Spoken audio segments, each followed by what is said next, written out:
The Fanboy, episode 117.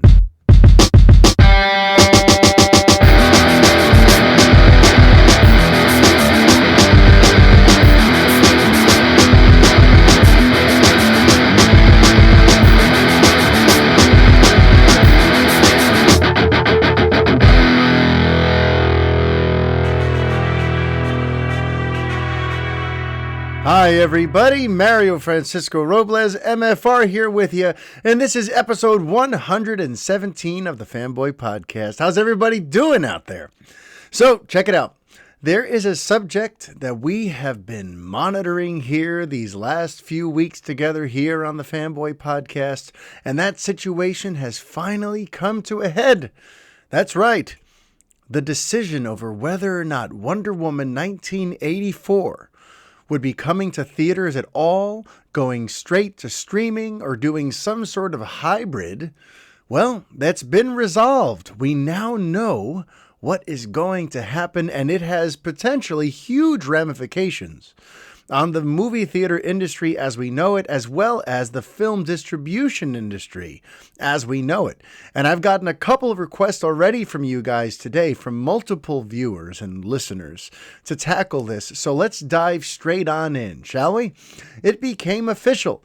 Wonder Woman 1984 is going to be releasing simultaneously in theaters here in the United States and on streaming at HBO MAX on Christmas Day, December 25th. And if you happen to be outside of the U.S. market, you are going to be treated to the film in theaters to about 9 days prior to that on December 16th. Now, if you're in a foreign market and you don't want to go to a theater and you don't receive HBO Max, well, that's going to be an interesting conundrum for you. But hopefully, HBO can get their situation sorted and get HBO Max available in more households around the world. But for right now, here in the States, we can look forward to Wonder Woman 1984 arriving on December 25th, 2020, right smack dab on Christmas Day, simultaneously in theaters and on HBO Max, giving us the ultimate sort of option as to how we want to take this movie in. If we live in a part of the country where we feel like, you know what, the pandemic is sort of under control here and the theaters have it all, figured out, then you may want to brave it and go with a group of people and check out Wonder Woman 1984 in a movie theater. For myself and my family, and for most of us here in New York City, we're going to be watching it on HBO Max. It's just a hunch, but as of yesterday, New York City has closed down its public schools again. So that means I've got my house filled with people again because my wife, the school teacher, and my two kids who go to public school are now all doing virtual classrooms from here on out for the indefinite future. So in terms of trying to get back to normalcy, we are quite a bit away from that. We're pretty far from normalcy. And, New York City happens to be one of the major entertainment hubs in the world, but definitely here in the United States. And if the New York market is not going to be able to see Wonder Woman 1984, that means that their box office in theaters was not going to be that great if it was only going to be in theaters. So one of the big questions, though, is, what are the benefits?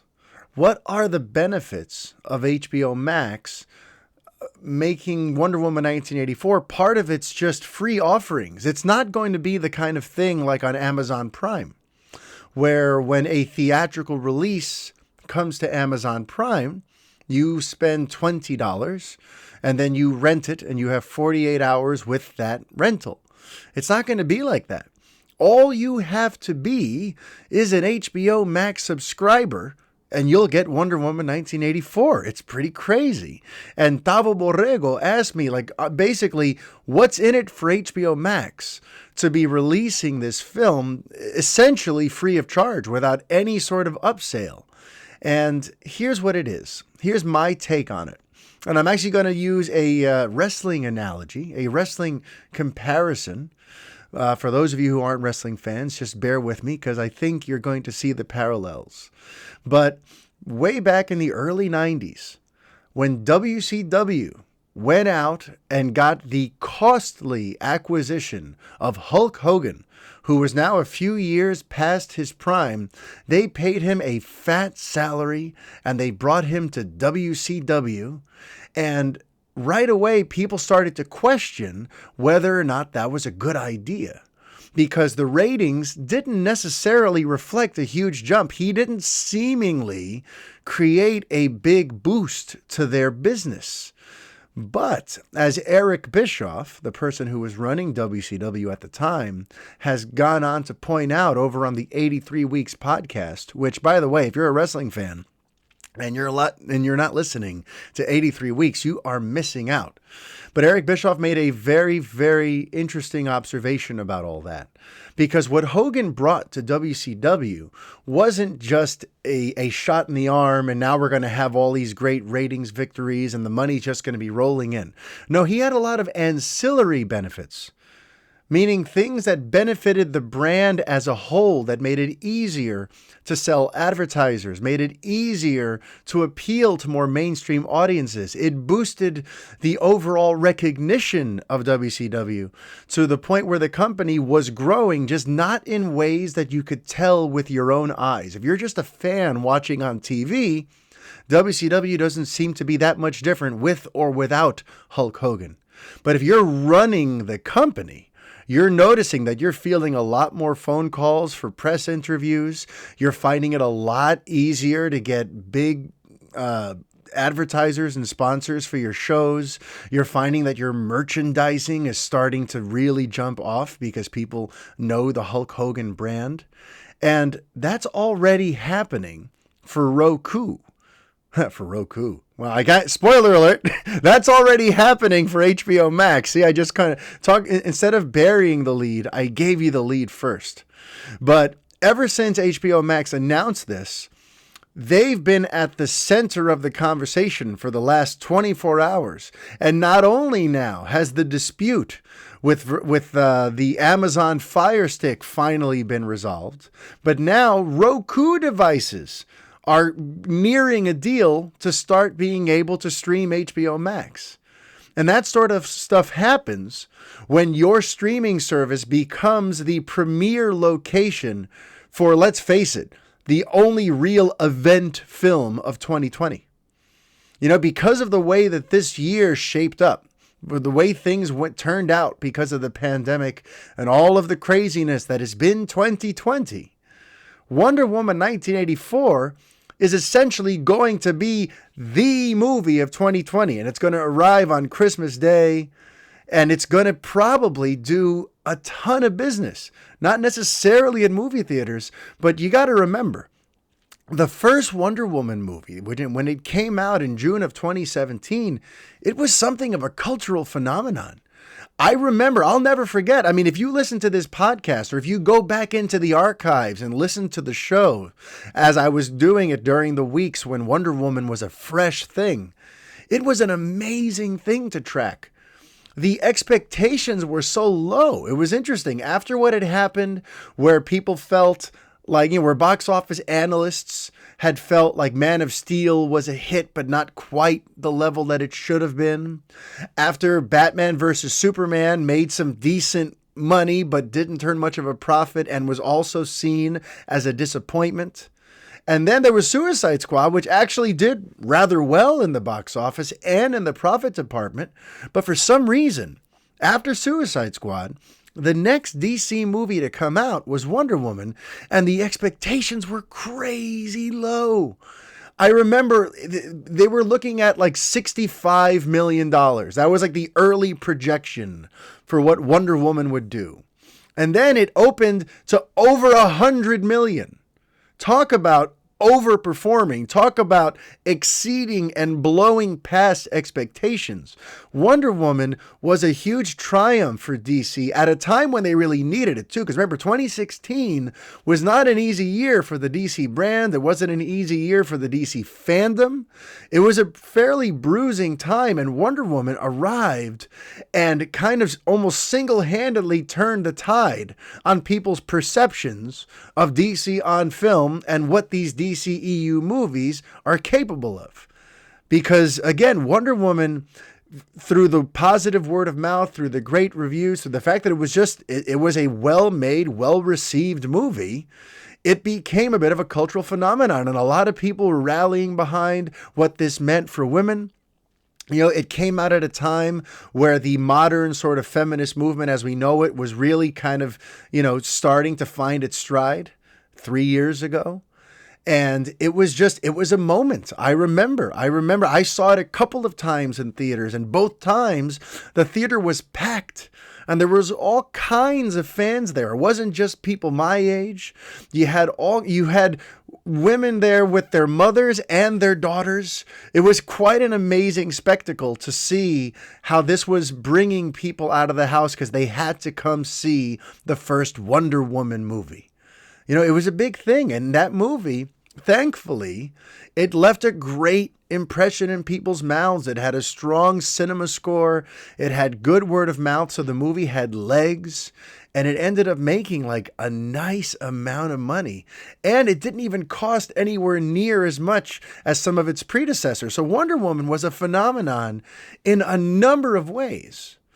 So this sequel, realistically, we can expect that there's going to be a ton of interest in this movie.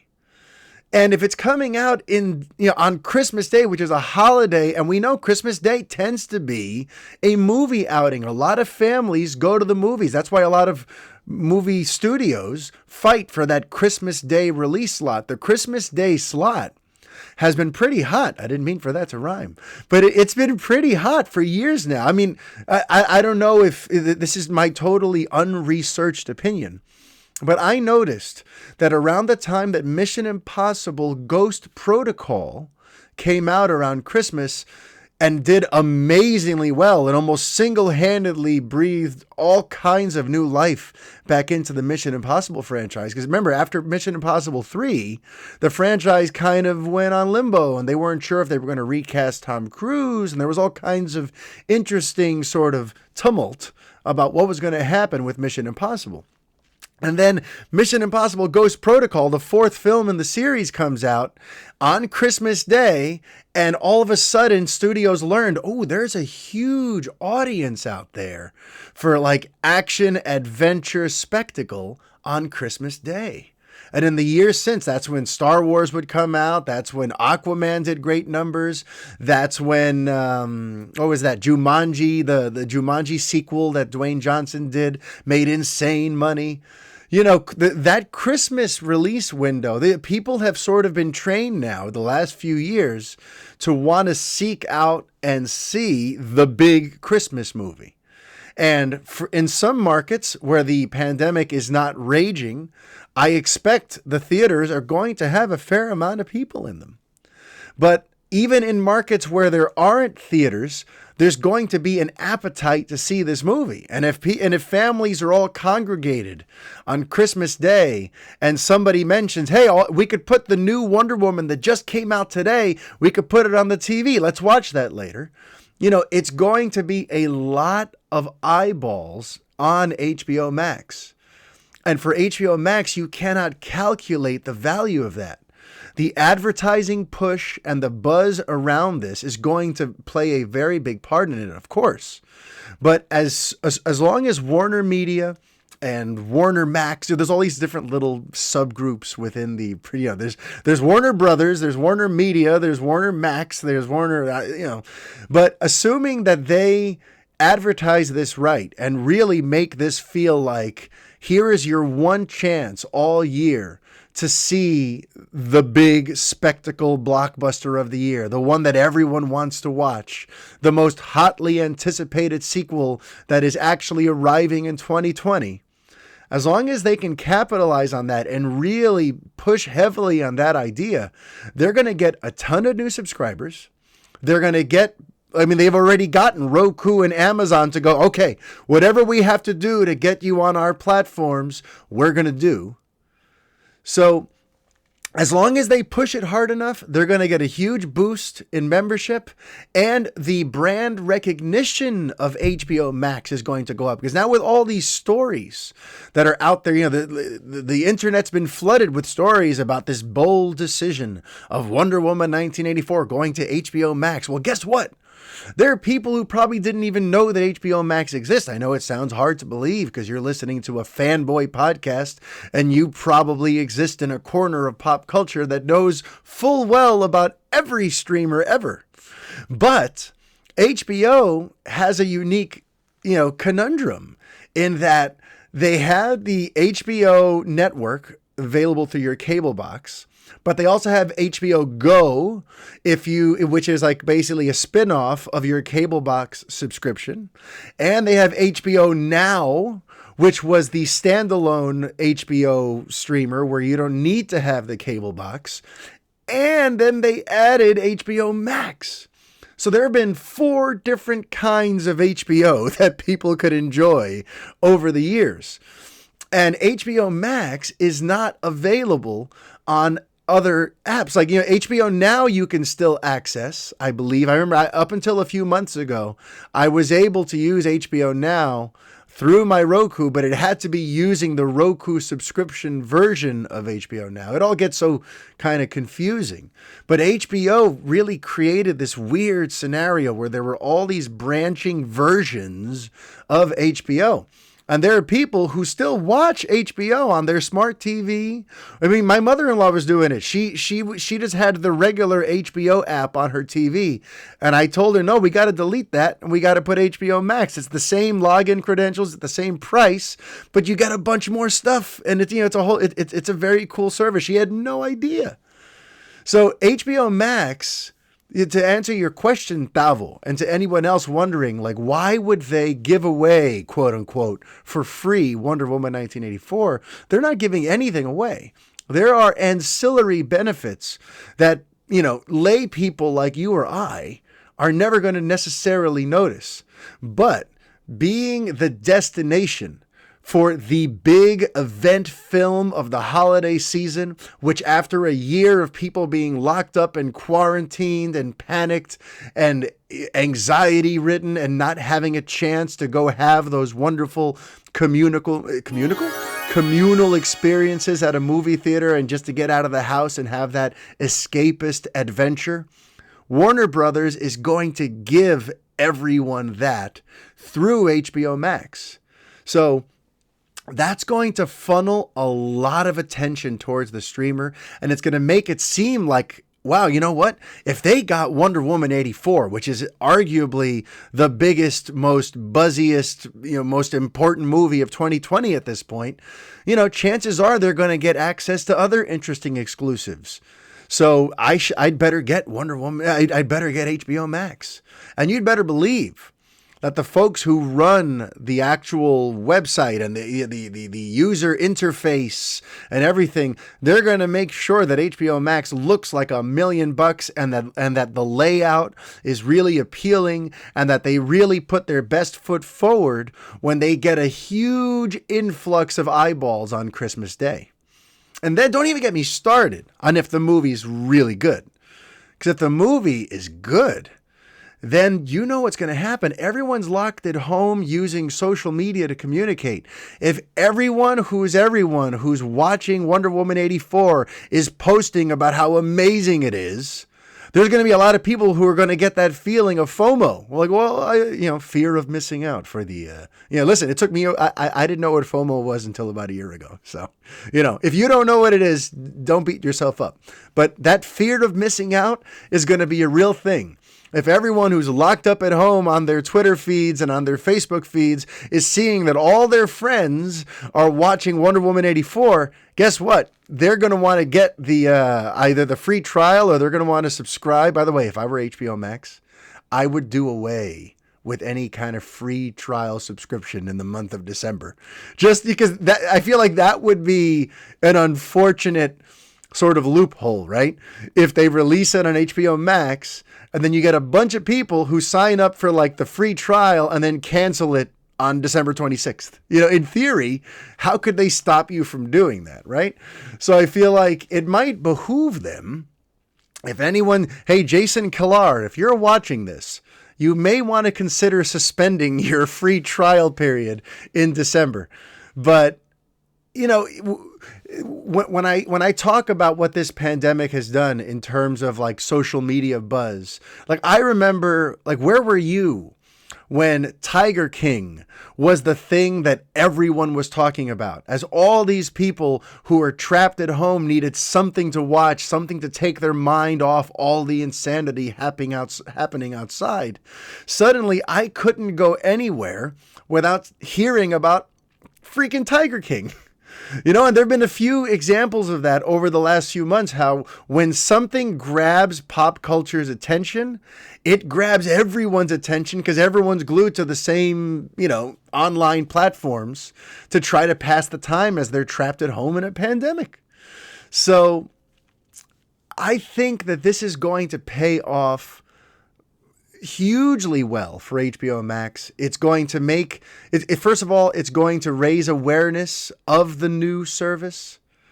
It's going to give people who were on the fence a reason to finally go, okay, I'm going to sign up because they have this. And when they see all the other really cool stuff and the originals that are on there, and on top of that, if you think about it, it's going to attract a lot of people who like DC. A lot of people who are, who like Wonder Woman 84 and who are into superheroes. And HBO Max has a treasure trove of superhero content. So as long as they package it all right and kind of have Wonder Woman in the same tab showing all these cool originals, like now they're going to be the home for Titans. They're going to be the home for Doom Patrol. They're going to be the home for all kinds of DCEU stuff. They're going to probably want to put a trailer for Zack Snyder's Justice League at the beginning of Wonder Woman 84. Like, they're going to be able to basically put together quite a sales pitch to anyone who comes to HBO Max to watch Wonder Woman 84. They're, in theory, going to be teased with the full potential of what having this service would do for them. So that's what it's going to do. It's not necessarily about the dollars and cents. It's about raising the awareness of the brand. It's about giving those people who are on the fence an incentive to sign up. And when you add in that it's basically the only game in town when it comes to like a big event film, I mean, it's kind of like a perfect storm right now. And it's going to be like a pioneer at the vanguard of a whole new movement. I have a feeling a lot of studios are going to be looking at how Wonder Woman 84 performs and how many eyeballs it brings to HBO Max and how many new subscribers, as well as how many people actually brave it and go to theaters. Because, let's face it. Well, before I get to that, it's going to be the only game in town because aside from Disney's Soul, which, may attract somewhat of an audience on Christmas Day, Wonder Woman 84 is really going to be like the big thing on everyone's mind. That maybe I'm biased because of how much I love superheroes and Wonder Woman in particular, and I'm pulling for this movie. But I really don't see how Soul is going to steal the shine off of Wonder Woman 84, or how it's going to take away from the buzz and excitement of the fact that this movie that we've been hearing about for a while. I was looking at some stuff today that the first promo image for Wonder Woman 84 came out in 2018. Like, people have been hearing about this movie for 2 years. And most people loved the first Wonder Woman. So when you think about all that anticipation, the people who walked out of the first movie looking forward to a sequel, and then have now been fed 2 years worth of promotional materials to get you excited for that movie, to then now have it drop on your lap like a gift on Christmas Day.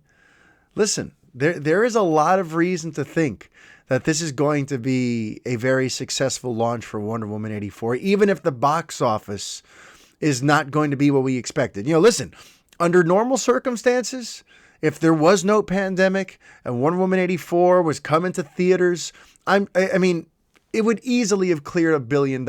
And I'm sure that's a bitter pill to swallow. But there are other things. The future is streaming.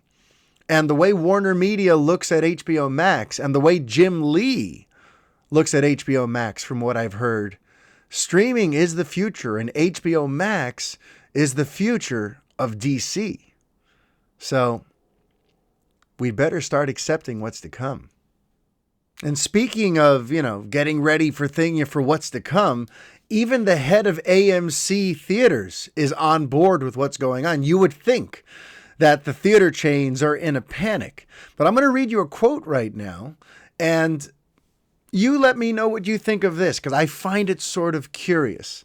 So the head of AMC on what happened with WW84 said, "For many months, AMC has been in active and deep dialogue with Warner Brothers to figure out how best this cinematic blockbuster could be seen at AMC theaters in these unprecedented times. Given that atypical circumstances call for atypical economic relationships between studios and theaters and atypical windows and releasing strategies, AMC is fully on board for Warner Brothers' announcement today. AMC continues to believe that exclusive theatrical releases benefit consumers, filmmakers, studios, and exhibitors. Even so, we also have clearly demonstrated this year that we are flexible and remain open to evolving, long-standing business models, provided that we do so in ways that improve the industry ecosystem for all players." So there's two lines in this statement that I find very interesting. So the first one is, given that atypical circumstances call for atypical economic relationships between studios and theaters. So that's interesting. Referring to an atypical economic relationship between the studio and the theater. Then you hear that, and then you think about the line, provided that we do so in ways that improve the industry ecosystem for all players. Now, listen, I have no idea what that really means, but the implication is that AMC is not getting cut out of the deal. Because yes, not only do they get to release the movie in their theaters, and they've been doing, they've invested a lot of time and a lot of money into making their AMC theater locations a safe place to go during the pandemic. But I wonder if this means that part of the deal, part of the negotiation, this atypical relationship, is that AMC and perhaps, all the major theater chains are going to make a little money on the back end of whatever Wonder Woman 84 ends up generating. I'm not sure. Listen, I'm not speaking with any degree of certainty. But when they talk about atypical relationships, when they talk about doing so in ways that improve the ecosystem for all players, it sounds to me like AMC is going to be getting something out of this. I don't know what that thing is, but it doesn't sound like Warner Brothers is just, they made this decision without checking in, and they're going to reap all the rewards. It sounds like there's been some sorts of conversations that have taken place that make AMC and possibly other chains a lot more comfortable with this. I don't know, again, I don't know what those arrangements could be. But it does it is very interesting to me that the head of AMC is talking about these sort of atypical arrangements that the studios and the theaters are making, and that they're making arrangements that help everybody. So it'll be interesting to find out in the weeks and months to come what exactly those arrangements are. But there you have it, folks. So Wonder Woman 84 is officially coming to HBO Max. We now live in a world where major studios release their top-tier AAA titles on a streamer for no additional charge. That's where we are now. That's what's up. Isn't this crazy? We are watching the paradigm shift right before our very eyes. Now, I'm going to tackle a couple of viewer questions before I get into what it was like watching Batman vs. Superman Ultimate Edition with my family last Friday. I know a bunch of you are actually interested in how that went because, my Man of Steel thing was, it was quite an experience, and a lot of you really seem to appreciate the fact that my heart and my mind finally sort of opened to that interpretation of Superman, like fully opened to that interpretation of Superman. And I'm excited to talk about how BvS went. But before I get to that, I got two quick viewer questions. I already tackled what Tavo and what Christo wanted me to discuss, which was about what Wonder Woman 84 means to the whole release model and how HBO Max will benefit, if at all, from having it on there at no additional charge. So I got to their questions. But now, the next one I'm going to be tackling comes from Stephen Marshall. And before I read his question, if you have not yet checked out my appearance on the Multiverse Musings vidcast, I was on there with Stephen Marshall and with Adam Basciano, old friend, an old ally of Revenge of the Fans. And we just had a long, like an hour and a half long discussion about Superman Returns, and, where we think Superman might be going next. And if you're one of the people who likes hearing me gush about Superman, it was a hell of a time. So you should definitely look it up. The Multiverse Musings vidcast. They recently had a Superman Returns centric episode, and I was their guest, and it was really a great time. But Steven has asked me, have you ever read, by the way, I'm tempted to read it in an accent, but I'm not, because I've heard he's got an amazing accent. But anyway, okay. Have you ever read the Justice League Mortal script? And if we had gotten Justice League Mortal, what do you think the superhero landscape would have looked like? So I'll answer the first part first, Stephen. No, I have not read the script.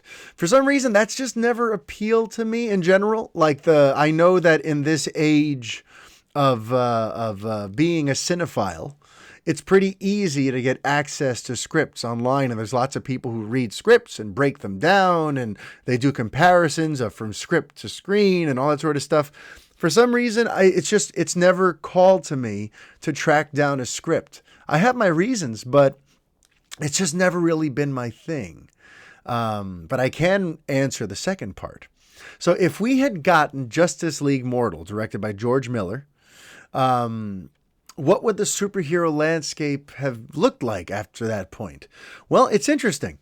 I think it would have completely changed the course we were on. It would have opened us up to this idea of the multiverse, maybe indirectly, but it would have introduced us to the multiverse much sooner. And it might have even avoided some of the headaches that occurred several years later. Because let's remember, Justice League Mortal was in production in like 08, 09. And the idea was that Justice League Mortal would arrive in theaters in the middle of Christopher Nolan's Dark Knight trilogy. And yet it wasn't going to have Christian Bale's Batman. It was going to have Armie Hammer as Batman. It was going to be set in its own sort of alternate timeline. It was not related. And it was going to be a very sort of unique thing. I mean, especially at that time. Right now in the last, 10, 11 years, audiences have gotten so used to reboots and remaking reboots and soft reboots and hard reboots that who knows? I think the 2020 audience is more accepting. But back then, it would have been rather novel to have The Dark Knight, let's say, come out in 2008 and do all the amazing things that did. Remember, when The Dark Knight came out, it was a huge zeitgeist moment. And Heath Ledger's portrayal of the Joker, and he won an Oscar. I mean, it was the high point for comic book movie adaptations up to that point. And then a year later, you'd have Justice League Mortal come out with a totally different Batman and a story that has nothing to do with that. And then a couple years later, The Dark Knight Rises comes out. So you would essentially kind of have two branching paths. You would have had audiences kind of have to get used to this fact that there are just dueling versions of these characters. This is something it's so funny, right? Because we're preparing to have that idea introduced to us in the years to come when the Flash movie comes out and everyone's so crazy about the multiverse now. But 11 years ago, that would have been a really big sort of deal. It might have alienated fans. It might have gone up in smoke. Who knows? But what would have been interesting was you would have had, assuming that it came out and it did well, right? You would have the Dark Knight trilogy doing well on its own. You would have the Justice League Mortal movie doing well on its own. And then when Dark Knight Rises came out and ended that trilogy, now you have this option to do more Justice League Mortal movies, spin-offs of that, or sequels of that story, or solo movies on each of those versions of the characters. So we would have gotten a DJ Catrona Superman movie, for example. It would have completely altered the cinematic landscape as we know it. And who knows, maybe they would have gone straight into the Man of Steel reboot. But then again, if after Dark Knight Rises came out, they already had a Justice League sequel coming, or perhaps a spin-off based on Superman, imagine it had gone well in 2009 when it came out, or 2010, whenever it was that it was scheduled to come out, they might not have made Man of Steel. They might not have felt the need to. One way to look at Man of Steel also was like they knew that the Dark Knight trilogy was coming to a close, but that Christopher Nolan, the goose who lays the golden eggs, they wanted to try to find a way to keep him, cranking out these awesome comic book movies. So they got, he godfathered Man of Steel because they felt like, well, we need to keep making superhero movies with Christopher Nolan because he's the best thing we got going. But that might not have been true if George Miller's Justice League Mortal came out and suddenly that's what we were shifting towards after the Nolan trilogy. Instead of just going into the great unknown, because I think that's one of the things that happened too. When The Dark Knight Rises was on the horizon and the studio realized, remember, this is now in 2012 and the MCU has been around since 2008. So we're 4 years into the Marvel Cinematic Universe. And if you're Warner Brothers, you're going, superheroes have never been hotter. And our hot superhero is hanging them up. Christopher Nolan is making Batman retire. He's ending this, Batman. So we better get another one out there. So, okay, we're going to have him make a Superman movie. That's going to do it. That's going to do everything we need. But again, they might not have thought along those lines. They might not have felt the need to fill the superhero void if Justice League Mortal had come out and it had a modicum of success. So, Stephen, I think it would completely change the cinematic landscape as we know it because it would remove the urgency with which they had to create Man of Steel. And it might have also opened us up to this idea of the multiverse much sooner. Because instead, what happened? Instead, we got some crazy interconnected DC films, which ended up being something that they had buyer's remorse about. After doing everything they could, post Man of Steel, they set up a slate of movies that were all interlocked. From BvS to Suicide Squad, to Wonder Woman, to Justice League, which was going to lead into The Flash, which was going to lead into Aquaman, which was going to lead into Cyborg, which was going to lead into Justice League 2, which was going to lead into The Batman, which is going to lead into Justice League 3. Are you getting dizzy? But literally all those movies were going to be coming out centered around the same 5 characters with all of these event movies mixed in the middle of them. They went from, not having a unified shared sort of universe concept to suddenly having all of their eggs literally in one basket, the way Marvel did. And they ultimately decided after, during 2016 that maybe it's not a good idea to have these movies so interconnected, because if audiences don't like one of them, they might sour on the rest of them. So, they wouldn't have had to learn that hard lesson if they were basically doing the multiverse idea back in 2009, 2010 with Justice League Mortal. That whole having everything be too crazy stacked on top of one another, they might have avoided that entirely if they were still looking at it like we can just have independent DC superhero franchises that don't really have to cross over. So that is my very long-winded response to your question, Stephen. Now, Mr. John Folk sent in a question. John Folk asked, I know that DC has some great stuff coming up. What Marvel movie or TV show that has been announced has you the most excited? Well, John, I'm going to go with the TV option. Of all of the different TV shows that have been put out there, the one that's really on my mind is Falcon and the Winter Soldier. And the reason is going to be a little funny. This might sound a little random, but I feel like that series has the potential to cover the same type of ground that I would want covered in a Superman movie. What? No, but I mean it. Because this is going to take place after Avengers Endgame, right? And Falcon has been given the shield, and he's been offered the mantle of becoming the new Captain America. And what I find interesting about that is there's great potential in that. If one of the storyline elements, if one of the parts of his arc that we're going to be exploring throughout the series is what it means to be Captain America and what type of America he wants to be the captain for. Does he want to be like Steve? Does he want to be a symbol of good old-fashioned values? Or does he want to confront today's America and try to show them the way show them where they've been led astray? It's a very sort of fascinating concept, trying to figure out where Captain America, where someone who feels that way fits into our society, into our modern society, into this modern version of American culture. Where would a Captain America even fit?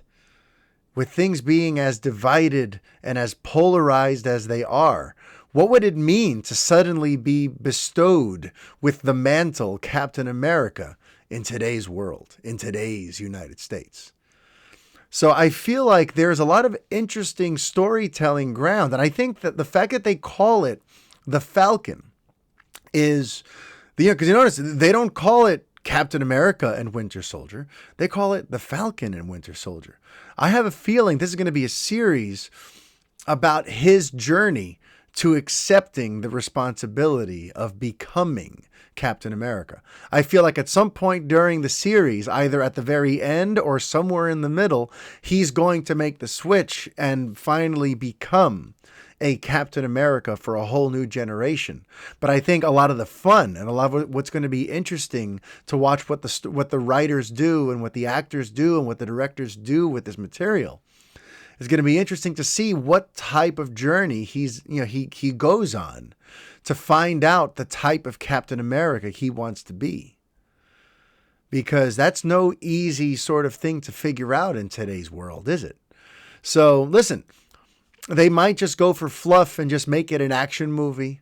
But Sebastian Stan has already mentioned that this series has a lot more in common tonally with Captain America Winter Soldier than anything. And we know Winter Soldier was pretty hard-hitting. And it had some interesting thoughts in there about Big Brother and drone strikes and, what is protection and what is just attacking people because you decided they're the enemy. Winter Soldier had a lot of interesting, things to sort of say geopolitically about what was going on in the world at the time. And I know some have said it happened by accident or it was, they weren't trying to make a smart political thriller. They just happened to. Some people feel that way because I think the Russo brothers once said that like it was almost coincidental, or maybe it was Marcus and McFeely who said, those are the writers who said that they weren't necessarily trying to draw very direct parallels to what was happening in real life. But honestly, it's very hard to miss. If you're someone who pays attention to the news and you pay attention to the way America is viewed around the world and to some of the very awful controversies we've been a part of, Winter Soldier definitely has an opinion. It definitely sort of takes a stand on what is actually heroism and what is imperialism. So I'm just curious if any of that sort of heady thought process is going to go into the Falcon and Winter Soldier. And another reason that I think it could is that Sebastian Stan in other interviews has said some interesting stuff that makes it sound like, this is going to be a little deep. Because he says that like the way his Bucky and Steve know each other, that's why Steve didn't give him the shield. He gave Falcon the shield because he knows Falcon still has a lot, that he wants to prove, and he has a desire to go out there and right these wrongs, while Bucky is still scarred from his wartime experience, just like Steve was. And while Steve was able to go back in time and give himself a regular life after all the sacrifices he made for the world, Steve was able to give himself that. And what Sebastian Stan said is that it's his belief that Steve wants Bucky to have that life too. He wants Bucky, who's still a young man at the end of Endgame because of what happened, the way he was, frozen and all that other sort of stuff. His hope is for Bucky to now go and live his life and enjoy his life the way Steve did. So it's an interesting idea. And it shows that they're not just going for like, silly, fizzy entertainment. If we're dealing with a Bucky Barnes who's dealing with the post-traumatic stress of being a soldier and all of the horrible things that he had to do as basically a weapon for the bad guys, who's now trying to find his place in the world and make peace with the horrible things he's done and deal with the scars that come from being a soldier and being in war and having to do things and take orders that perhaps you're not in lockstep with. Stan mentioned that stuff. So that tells me that maybe the scripts for Falcon and Winter Soldier are going to have a little bit of heft to them.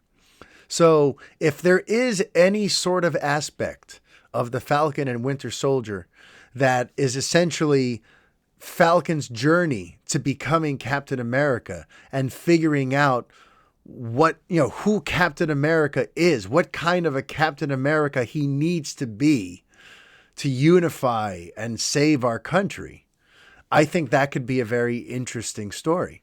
And that's why I say it could also be like the Superman series I want to see.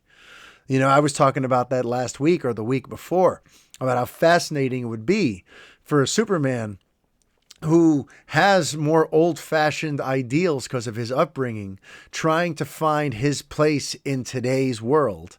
I think that sort of concept is very ripe for very interesting storytelling twists and turns.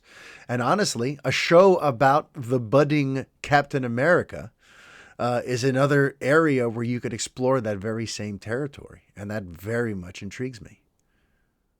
And now I'm going to leave you with how the BvS screening went here in Casa Robles for last Friday's movie night. It didn't go well.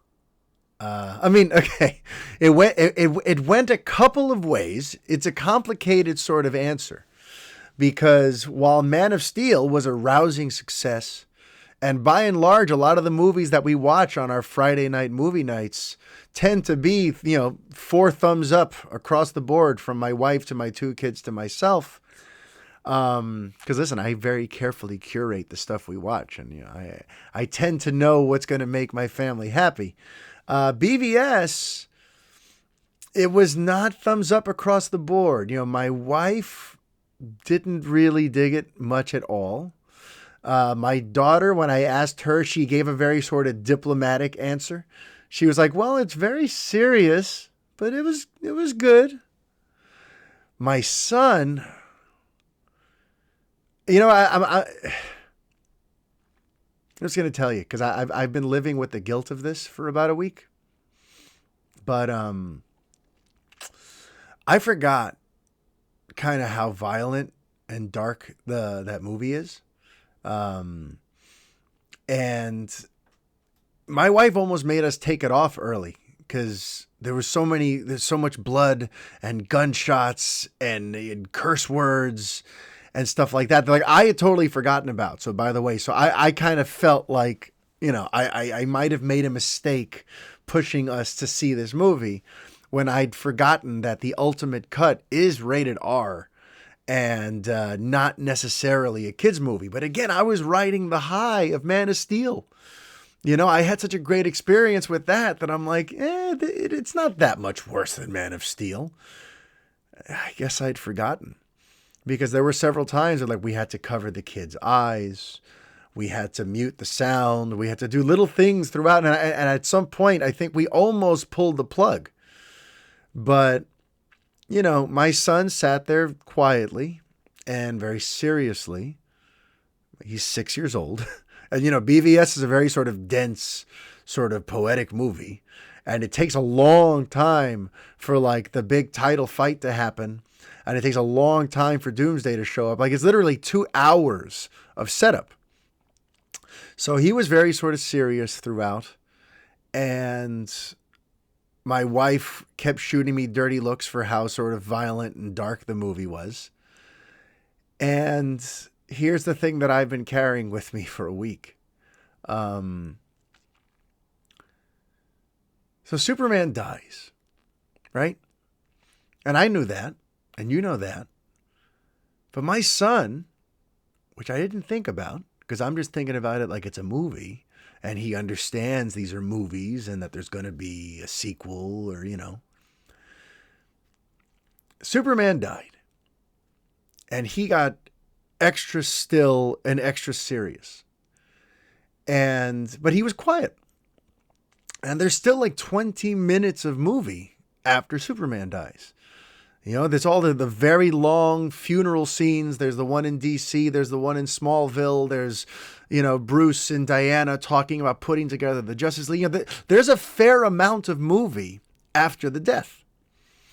And it's 11 o'clock. And my son looks very kind of serious and sort of I couldn't really make heads or tails of how he was feeling. I kind of thought maybe he's just tired.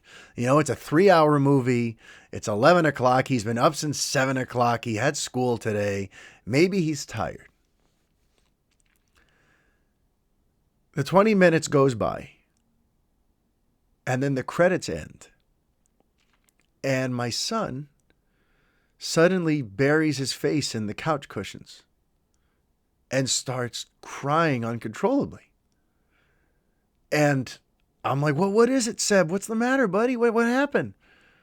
And he turns to me and he asked me, why did Superman have to die? And I wasn't ready for that because he, in his innocent mind and heart, he just watched Superman die and brutally and tragically and sadly, and the entire world's crying about it. And my son's 6-year-old psyche took all that in and it crushed him. He was sobbing for 10 minutes. I had to hold him. He was sobbing into my shoulder, asking me, why did Superman have to die, Daddy? And I had to explain to him, it's just a story, son. And look, and I got out the comic, and I'm like, see, he dies in the comics, and then he returns. It's just part of the story, and there's going to be another one. And I showed him the trailer for Justice League, so to try to end the night on a positive note. But he was just so sad. And I realized, like, that movie's hard. If you're a little baby Superman fan, it's a harsh movie because, let's face it, the story is hard to follow if you're 6. So what you really go by is the imagery or the visuals. And throughout BvS, Superman, he's kind of painted out to look like the villain. He rarely smiles. You understand fully why Bruce Wayne hates him. Sebastian was very affected by the girl pointing at the building saying that her mom died in the beginning. And, in the nightmare sequence, you're watching Superman incinerate people who are tied up, and if you're, it's a lot to digest. If you're a little 6-year-old baby boy who loves Superman, it's a lot. And I made him sit through 3 hours of Superman being painted in a not amazing way and then dying tragically and violently. So Dad of the Year goes to me, apparently. But, the good news is, his love of Superman is very much real. And that night, the way we got him to sort of calm down after showing him the comic books and explaining to him and showing him the trailer for Justice League and explaining that, Superman comes back and this is just part of the story. He's not really dead. Did you see how the dirt was floating off of the coffin at the end? I mean, it's a weird thing to have to explain to a 6-year-old, by the way. Look at the coffin and the dirt. That's your hero. It was just, in hindsight, maybe we shouldn't have done BvS, just yet. I was just inspired. The house was in a Superman mood, and Man of Steel was such a triumph here in the house that I was really excited to give them more time with that Superman.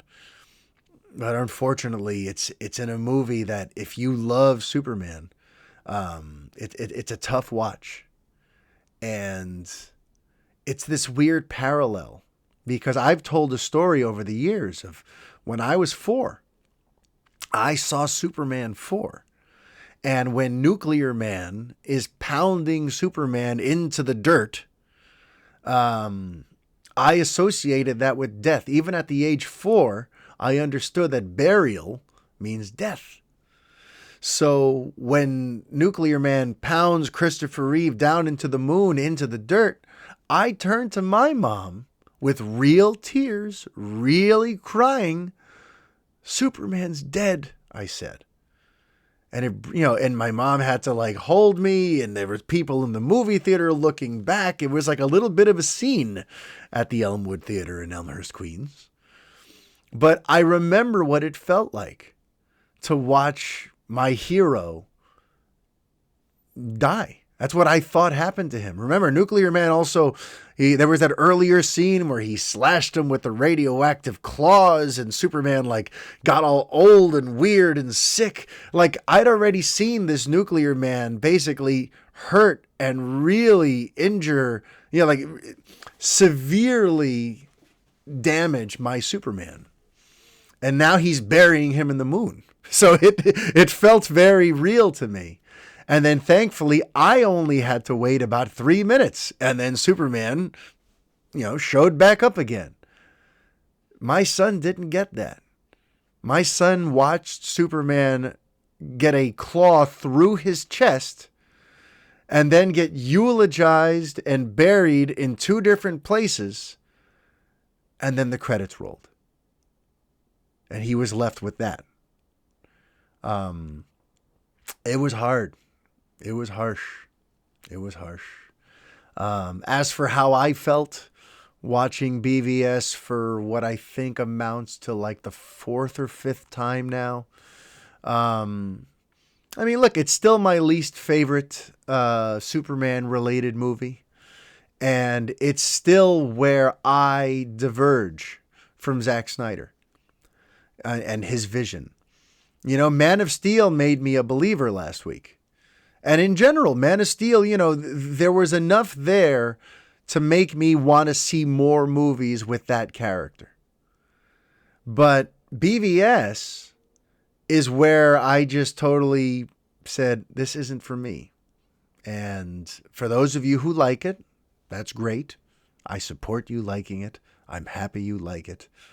But like, I understand everything he was going for. I understand the poetic symbolism of his visuals. I understand the type of hard-hitting story he was trying to tell. But I got to tell you, I just did not like BvS. You know, it's I can get behind it as a, I'm kind of speechless here because I'm still reeling from how things went last week. And it's kind of just a reminder for me of, I hate to say this, but I'm going to. What I loved about Man of Steel, the vast majority of what I loved about Man of Steel was that script. And that was a script that was carefully put together by Nolan and Goyer. And Man of Steel, and Zack Snyder, his end of the bargain was to bring that script to life. But the few areas where he got to flex his creative muscle were in the action sequences. And to me, it's the action sequences that sort of betray the movie. And, and even with last week's positive viewing of Man of Steel, I still have issues with the way that the third act was handled.